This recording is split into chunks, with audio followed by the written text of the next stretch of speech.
Erin, hi. Hi, Lex. Hi, happy Sunday. Sunday's the best. Sunday fun day. All day, Yeah. every day. Yay. Well, I am excited for today because we have a very special guest. Her name is Laura Bronner, and she is an eternal expat. She was abroad for many, many, many years with her partner, Luke, and she's got some amazing recommendations from living around the world. It was so fun to talk to her Yeah, today. she's got some great stories about some of the cities she's lived in and the places she's been. And for anyone who wants to get a little insight into those places, definitely check her out. Yes. She's got recommendations also from all over the world, and she's also lived all over the world. So places like Mexico City, Australia, New Zealand, Lithuania, right? And so having South been Korea. South Korea and Yeah. having been in those pivotal places, being able to travel around and be a travel writer. And she has her personal vlog where she talks about that, all kinds of really cool travel tips. So we're so excited to talk to her. Yeah, you guys are going to love it. It's going to be one of Yeah. our best episodes, I think. She's great. Yes. So let's get to talking to Laura. I think we have Hi. Laura. Hi, Laura. Welcome. How are you? I'm great. How are you? Really good. Oh my gosh, it's so nice to meet you. Yeah, thanks for coming on today. We're so excited to talk to you. Yes. So like you can give us your background story, tell us how you and Luke ended up going abroad, why, places you went, favorite spots, like anything you want to share as your, and then get into a more concrete kind of funny story or sweet story or something really interesting that happened while you were abroad. Okay. And that's kind of how Yeah, we do I it. like how you said in Korea, you said it was your best and worst experience of your life. Yeah, or it anything, was. but Still kinda cool. true. That's funny. Although So my Lithuania friend comes in close now.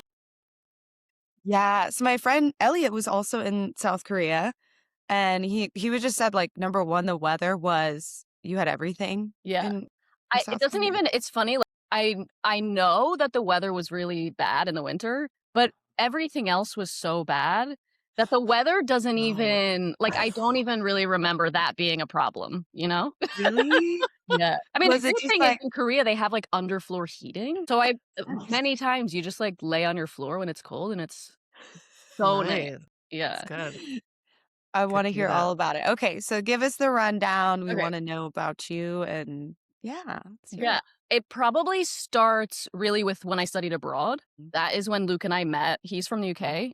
I was coming from college in Boston, and we met in Switzerland. And really like a life-changing experience, not just because we met and so much has followed, but just like I really grew up a lot there. I met people from all over the world, you know, having friends from Australia and Portugal and France and Norway. And it was just like such a pivotal experience, and it made me see that there were so many other opportunities rather than just like graduating from college in Boston and choosing between Boston and New York.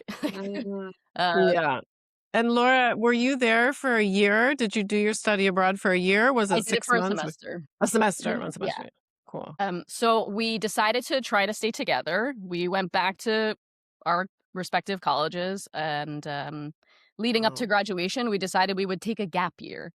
So we saved a bunch of money. I worked all summer, and we flew to New Zealand September after we graduated with the intention of spending 6 months working in New Zealand and like saving up as much as we could, and then sort of traveling a bit around New Zealand and then traveling around Southeast Asia. But we ended up staying in New Zealand for a year. We loved it so much. We met so many great people. We met so many other like backpackers. This was in 2010, 11. The internet was really not like, we didn't have Instagram, I didn't even have a smartphone.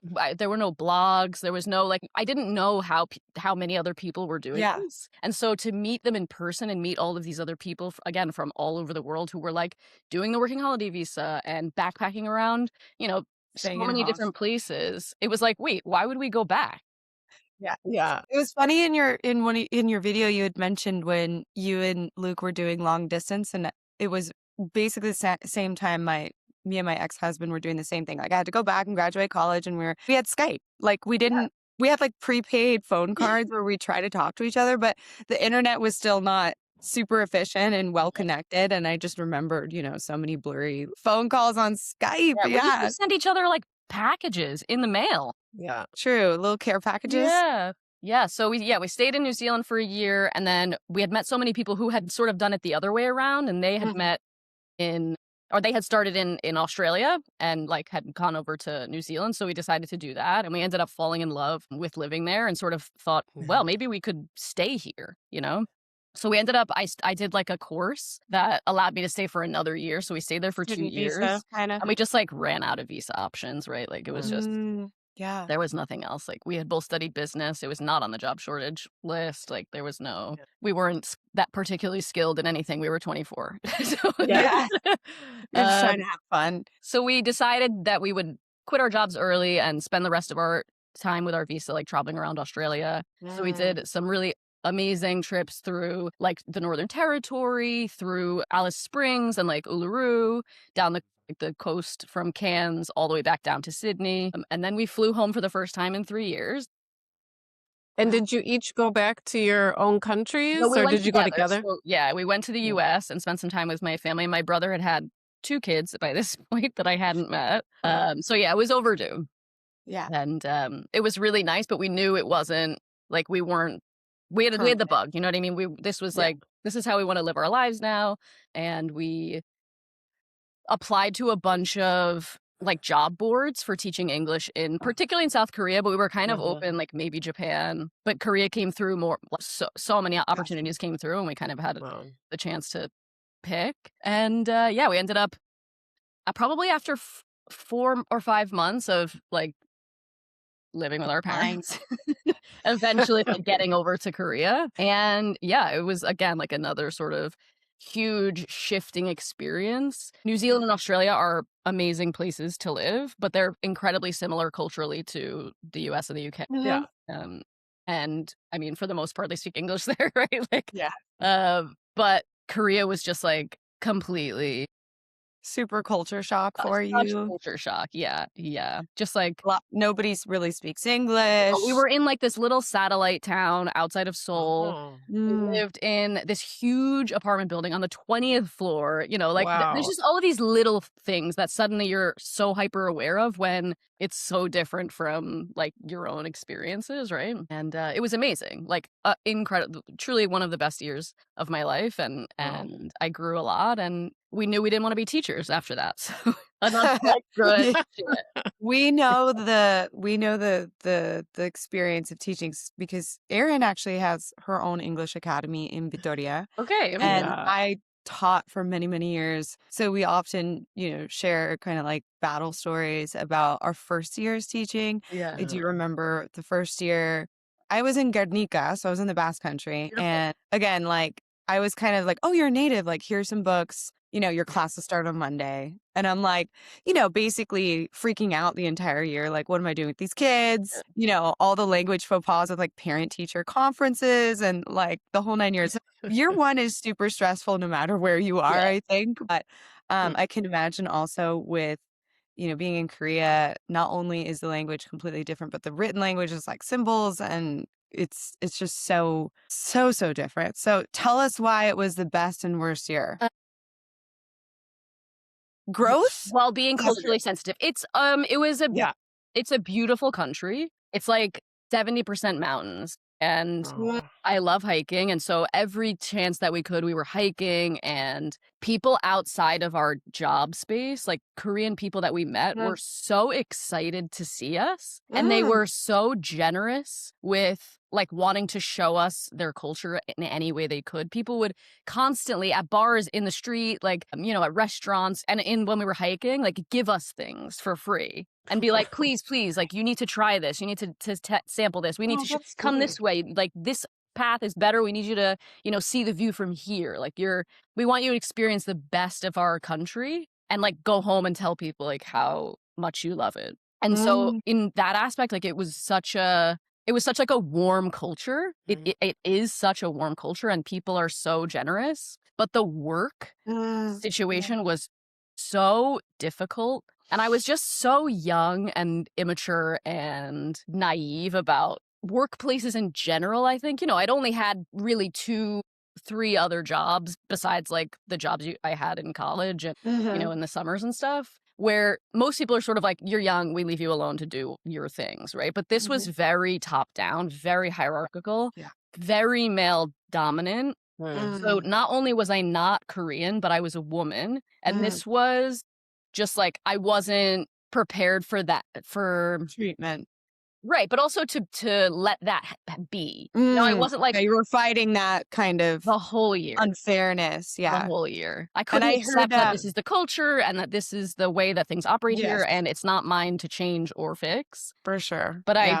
I did. You're like, yeah, my friend Elliot, he said that him and his girlfriend worked in different academies. His experience was decent and her experience was awful. And so they ended up going to Vietnam after a Right. year. And they love Vietnam and they've Yeah. been there for 3 years. So probably similar Yeah. kind of experiences. And because Luke and I were at the same school, I got to see firsthand the different treatment, and I was just like, this is not okay. Like, I can't, no.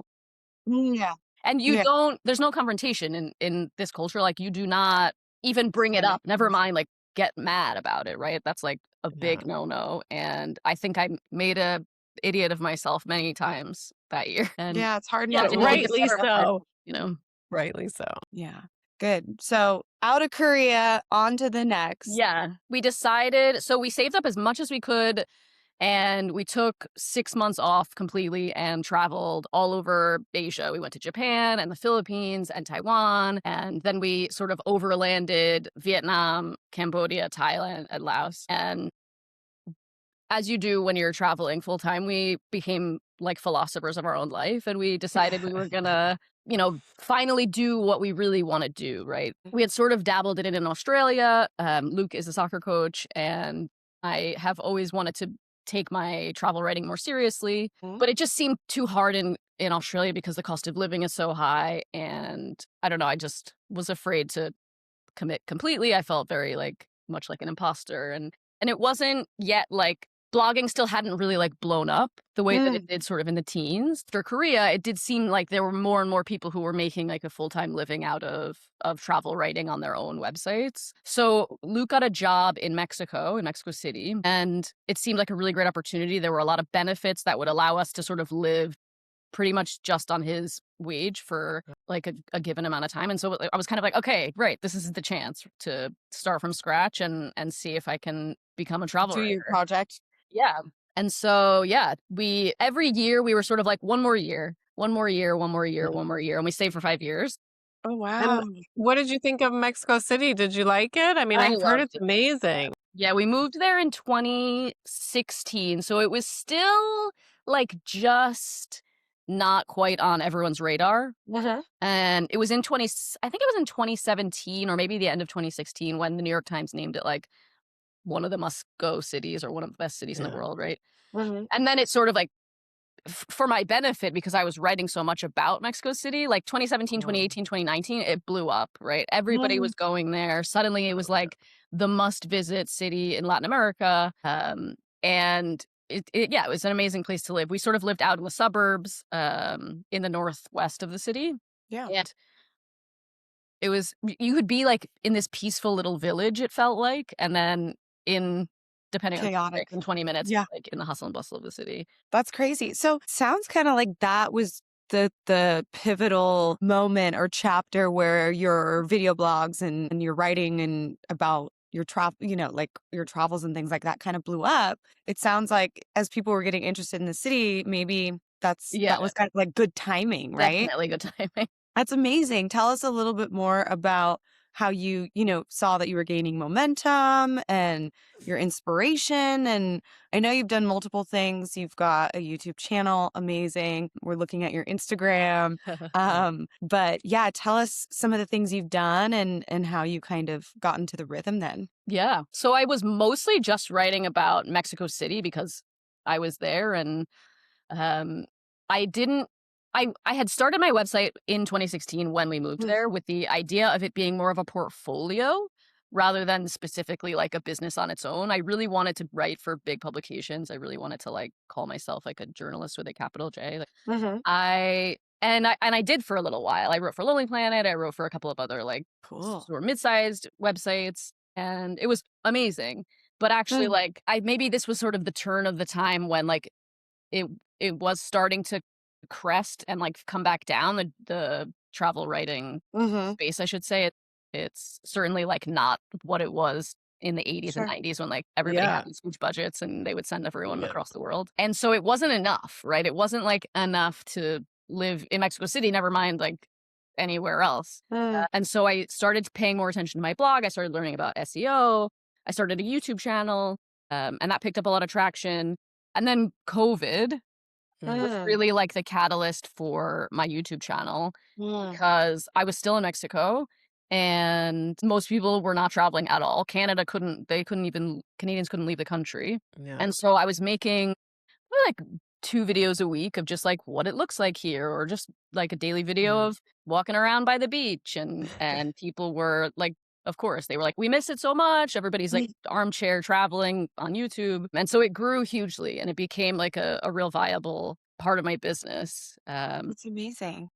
So I saw it was really sweet. There was some really sweet comments on your videos, like, oh, you helped me through a trying time, or my Mhm. wife passed away and I was watching your videos. So how does that make you feel to have that feedback? yeah, I mean, it feels great to know. And I think that's always been the like real pushing factor behind continuing, because there are also a lot of like really negative comments and like Hmm. just, like mean. Really? Like, Haters are good, as yeah, Aaron and I had like we have like, we're still building, yeah. and we had our first Instagram like hater come on and be like, stay where you're from. Don't, like it I'm like, was a whole thing. We're like, our first first hater. hater. Yes. Yay. Yeah. All But I can't interaction is good imagine. interaction. I know, exactly, all interaction. But I can't imagine someone like hating, like you're just showing nice videos and No, but pictures people of are like just like, being your in different. voice is annoying. Like, why do you make all those faces? Like, you should brush your hair. You're like, just Oh like my Girls. God, dumb your things that hair you're like, is Yeah. I'm not even gorgeous. upset, but this is Yeah, like weird.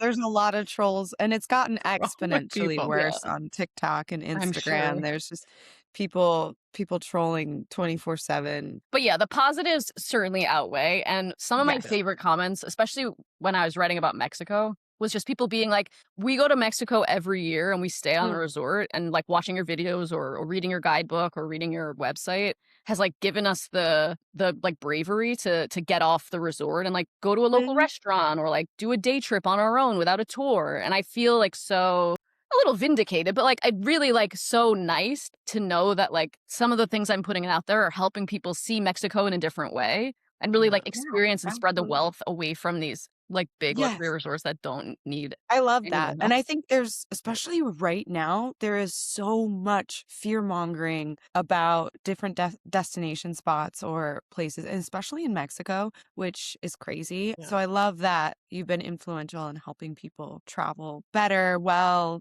think outside the box. That's awesome. So tell us Yeah. a little bit more after you did Mexico. I want to get to moving back to the States. I totally resonate with what you were saying too about going back to Seattle. I mean, I'm from the Bay Area. I moved back 3 years ago. So probably similar feels, right? Yeah. And how we're like viewing the US right now, living in the US right now, after being abroad for so long. So Yeah. I'd love to hear, all that perspective too. Yeah. I mean, it really wasn't on our radar. Yeah. COVID sort of stopped Luke's ability to work because he works with kids. And pretty much anything to do with kids, school, after school programs, sports, were all like completely, you couldn't do them, right? For I think until the end of 2021 or maybe even into 2022. I can't remember. But we ended up being like, okay, we have to go elsewhere. So Mhm. started putting feelers out. We talked about possibly going to Europe and finding somewhere where, I could get a digital nomad visa and he could get a work Mhm. visa. And that ended up being in Lithuania. He got a really great opportunity, and it was like a really quick turnaround time of like, he got offered the job and they were like, how soon can you come? Oh, And we were like, well, so we Yeah. flew over to Lithuania in the summer of 2021, and it was great. Having, as you both know, I'm sure, like having EU residency and being able to like travel all over the continent without like checking what day it is and how like long you can stay in the Schengen was amazing. It was Yes. a great opportunity for both of us work-wise. I was able to really expand my website and my YouTube channel and travel all over other places that Americans really like to visit, but maybe similarly to Mexico, like they stick to a sort of specific set of places and sort of help people see outside of that. So a lot of time in Italy, Greece, Spain, and France. Nice. And it was, yeah, incredible. Winter in Lithuania is long, really long. Yeah. And again, like a really beautiful country with really kind people, but in a different way. Like just it's so hard to get to know Lithuanians. And we lived in a really rural place, so there was also like a big language barrier, and Yeah. it just got really lonely. I think we Yeah. both were sort of like, this is, if we were living in one of the major, like sort of two bigger cities, maybe it could have been something that we could have stayed longer. Sure. But it just became apparent that, like, Isolating. for our mental health, like, we couldn't stay in this town Yeah. anymore. That's interesting. You mentioned that winters were really long and also isolating because people just Everyone stayed at stays home. in, yeah. So it was like a ghost town, Yeah. basically. Yeah. I mean, Erin and I on our podcast and with other guests have talked a lot about making friends. And actually, we were just talking about this before you came on about making friends living in different countries. You know, we've spent a lot of time. I spent 10 years in Bilbao.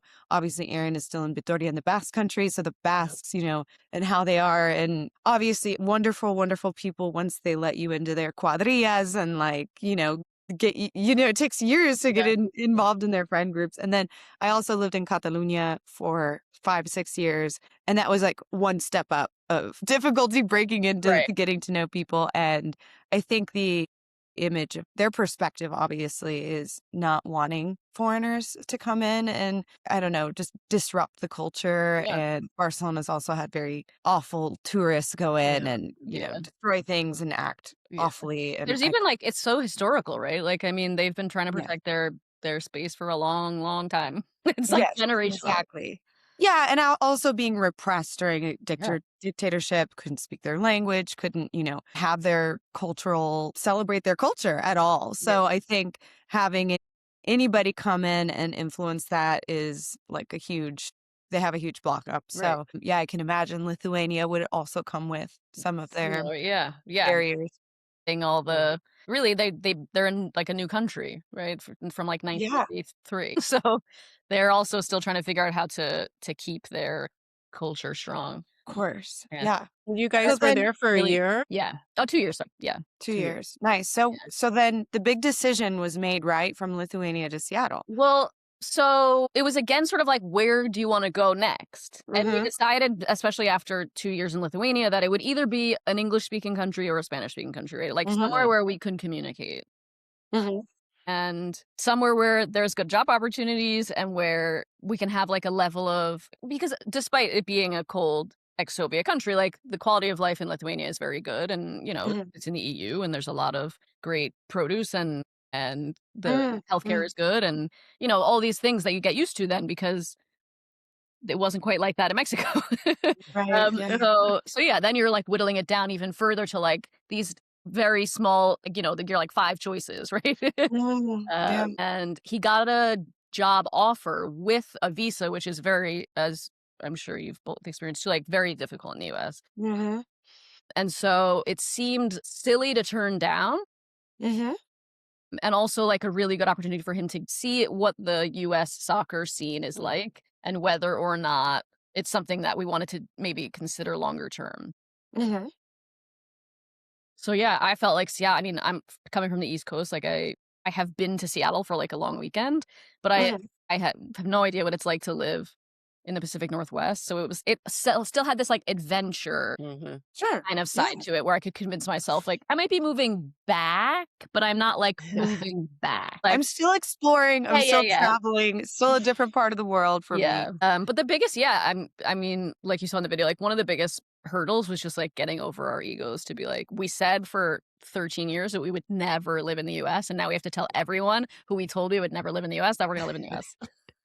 It's okay. You can change your mind. As we get older, we evolve and, you know, our minds change like even financial more. stability, work stability, getting older. You do need a little more stability. You're traveling in your 20s and 30s. And I think probably you hit some point where you're like, we could have a little more stability Yeah. and I financial. mean, every time we moved somewhere, we always say this to our families because they're like, "Oh, you're so used to starting again." And it's like, yes, but this was never like the point.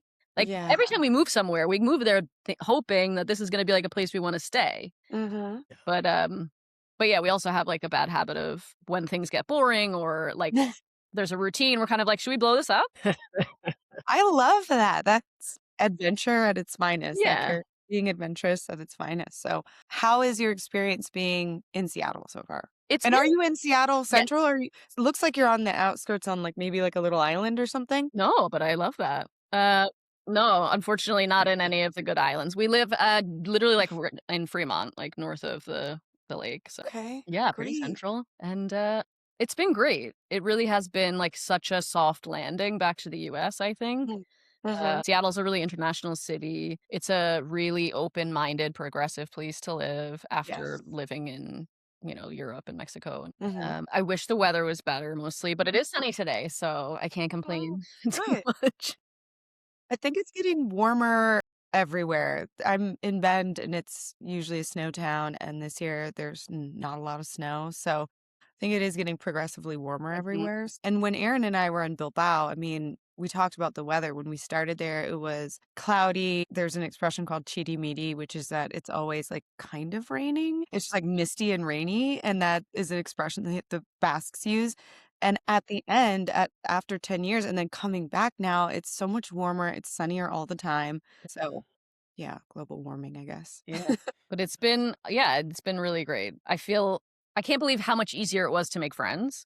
I think Mhm, part of that is that Seattle is such a transient place. There's so many people like moving Mhm. in for jobs that everyone is looking to make friends. mhm. So that helped. But also it's so much easier to communicate. I mean, Well, to yeah, go from yeah. Lithuania where we used to have to call someone that Luke worked with to call our landlord to ask him to fix something. And then it would be like this chain of people that it Gosh, was like telephone, like by the time you yeah, get the information, you're like, is that what's gonna happen? Or the plumber's already showed up and you haven't even gotten the call back that the plumber's coming. Yeah. yeah.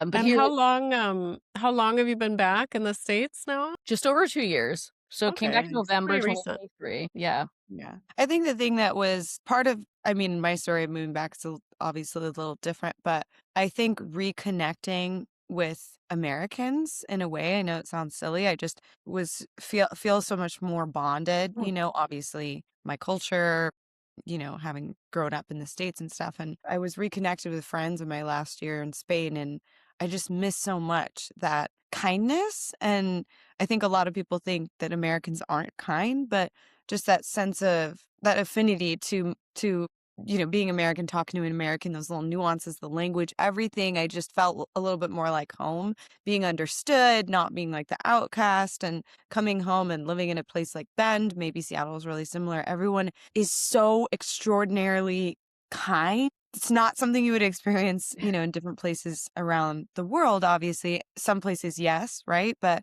it was just that kindness that felt so nice to come back to, and hopefully you're experiencing that in Yeah. Seattle. I think that because we're coming at it from such a different perspective, I laughed when we first moved here because everyone was like, be careful of the Seattle freeze, like people are so cold and distant. And I You're was from like, Boston, though. you guys haven't lived in Lithuania. Like, I don't know what Yeah. you're talking about.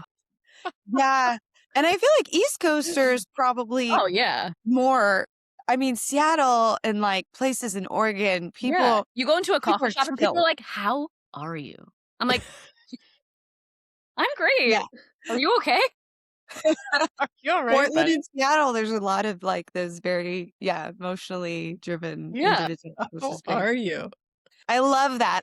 I know we're running out of time and Okay. you're such a busy person. We're definitely going to plug your YouTube channel, Laura Bronner, but we want to end this with any kind of little funny story you want to share. It could be about anywhere you've been around the world. Well, it doesn't have to be funny. It could be sweet. It's interesting. Something, you want to share about a place Yeah. you've been. Hard to Yeah. whittle down. I was thinking mostly about food because I love food Mm. so much. Mm, It's such a huge part of so many of the cultures that we've been to.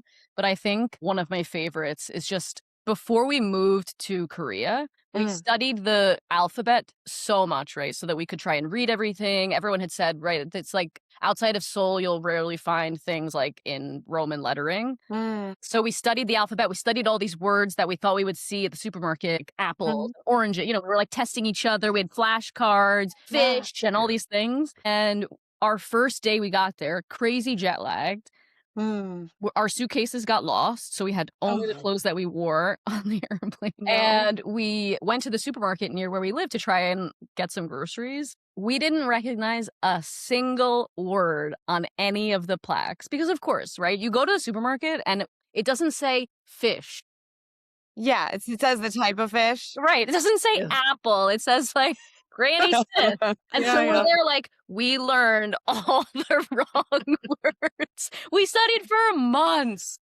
No, so nothing was resonating. It was like we had to start all over again. But luckily, obviously, you can see things at the grocery store. But there were weeks where we would pick something up and be like, is this pork or beef? And we didn't, I mean, again, it was 2014, so I didn't have a smartphone. I couldn't like Google Right. translate what it was. Yeah. It was just like a new world. Well, yeah, I was gonna ask you because now they do have you can scan the word, right? Like there's Yeah. apps You can just like scan it. hover your Google Translate over it and it just like auto translate. Yeah, but at the time you didn't have that. Oh my gosh, crazy. So you couldn't even really type it in and translate it. No, Could no. you? Or it would take forever. I had a phone with buttons. Like, Yeah, it wasn't a smartphone. A because flip also you phone. couldn't, I mean, in Korea, you couldn't use like an international phone. We had to buy like a Korean phones Yeah, at the time. Yeah. that's crazy. Anything really yummy that you would recommend? I mean, obviously Mexico City Hate that. food, but in Korea, like a typical maybe dish that you loved, or Lithuania for that matter. Yeah, I mean, Korean food is so good. If you like spicy, like Mm. salty, savory things, like Korean barbecue is amazing. Korean fried chicken is like the best. I haven't had fried chicken since I left because it's just like there's no Not the point. same. They double fry it. It's so crispy. It's not greasy. The meat is so juicy, and you can sit at the park and like order it to be delivered at the park. Wow. I love that. Yeah, And also cool. like Korean skincare, right? I I mean, mean, yeah.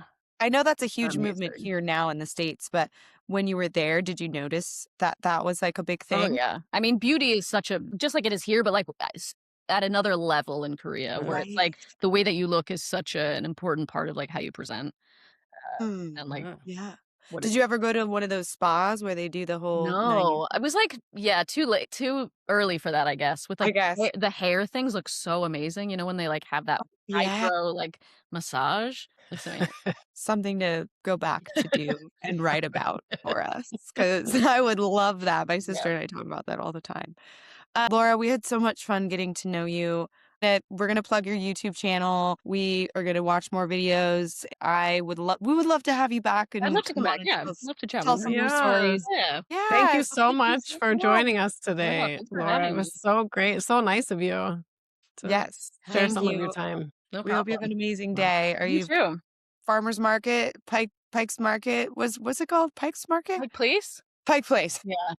It's a little far. It's more of a I like the Ballard Farmers Market on a Sunday is a good one. Okay. Nice. Yeah. All right. Well, have an amazing day. You Thanks so too. much for coming on, Thank and you. we'll talk to you soon. Bye. Bye, Laura. Bye. Thank you. Oh my gosh, that was so fun. That was great. She's amazing. What an amazing person. Yes, Such good don't forget to stories. check out her website, which is Eternal Expat. That's no, sorry. Let me start over. Okay. Don't forget to We'll put these in the Don't forget bloopers. to check out her website, www.eternal-expat.com, where she writes about her experiences for the past 13 years, living in different countries, visiting places all around the world. She has a YouTube channel. Type in Laura Bronner to find her. You can also find her on Facebook and Instagram. She's amazing. And also, don't forget to hit like and subscribe to our channel, the Foreignish Podcast. We'd also love to hear from you. You can write us an email. That's podcast.foreignish@gmail.com, podcast.foreignis. Wait, did I miss a letter? We got the G, but that's okay. People You know. spell it. You do it. It's Foreignish ISH at. gmail.com, There we baby. go. Yes, like and subscribe. We want to hear from you. Write us an email. Tell us you love us. If anything, just say, Erin, your hair is beautiful. Okay? Catch you next time, everyone. See you next time. Peace out.